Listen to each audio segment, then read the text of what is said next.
the last point I want to make is one about how evolution occurs.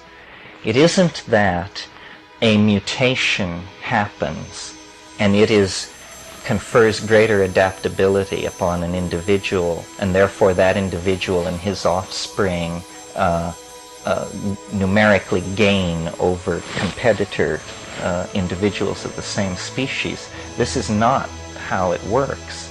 The way it works is you have constant mutating of a gene pool from the influx of cosmic radiation and other factors.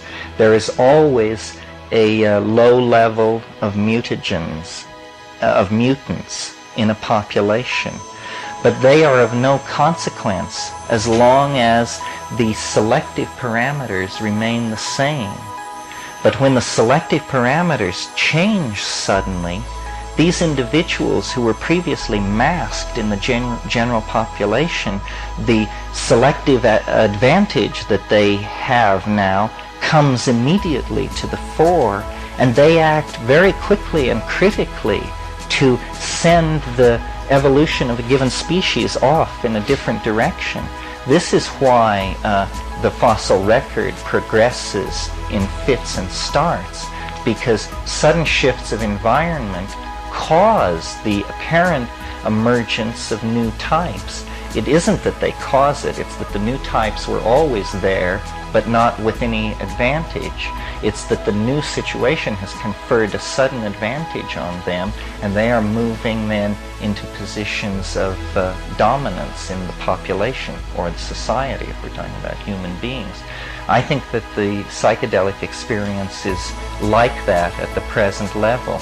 It has conferred, there is a population of different people in the general population, and as conditions change, these people will be seen to have adaptive advantages without being metaphysical about it. An obvious adaptive advantage is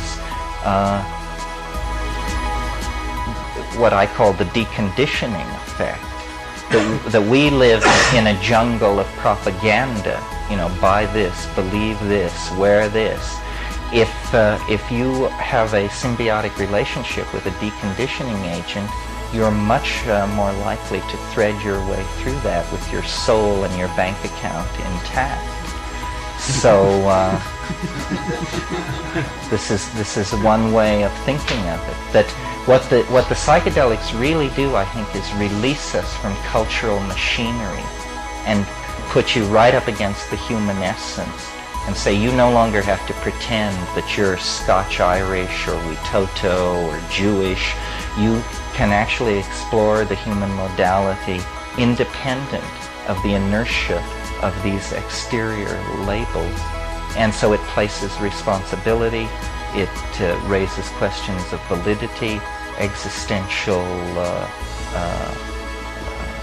honesty with oneself, and I think it promotes the moral life, which I don't think happens if you buy deeply into myths of the tribe, if you're a devoted practitioner of Marxism, fascism, capitalism. I don't think these things will lead you to the moral life, because they are not, they don't arise out of experience. Experience is everything. These are drugs of experience.